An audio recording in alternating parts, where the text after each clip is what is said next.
রাহুল খুব দুষ্ট ছেলে। দাদি তাকে পড়তে বললেই সে বলতো, এই তো করছি, কিন্তু সেই কাজ আর শেষ হতো না। একদিন দাদি বললেন, রাহুল, গৌরীকে একটু ঘাস দিয়ে আয়। রাহুল উত্তর দিল, একটু পরে দাদি। কিন্তু সে গেল না। সময় চলে গেল, কিন্তু রাহুল গেল না। ওদিকে গৌরী চুপচাপ দাঁড়িয়ে ক্ষুধায় কষ্ট পাচ্ছিল। হঠাৎ সে জোরে হাম্বা করে ডাকল। রাহুল চমকে উঠল এবং দৌড়ে গৌরীর কাছে গেল। রাহুল দেখল গৌরী তার দিকে এমনভাবে তাকিয়ে আছে যেন বলছে, আমাকে ভুলে গেলে? রাহুলের খুব মন খারাপ হলো। সে তাড়াতাড়ি ঘাস আনলো। রাহুল বুঝল তার অলসতার জন্যই গৌরী না খেয়েছিল। দাদি বললেন, সব কাজ সময় মতো করাই বুদ্ধিমানের কাজ।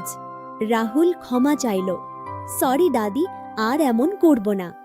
সেদিন থেকেই রাহুল বদলে গেল এবং গৌরীর সেরা বন্ধু হয়ে উঠল।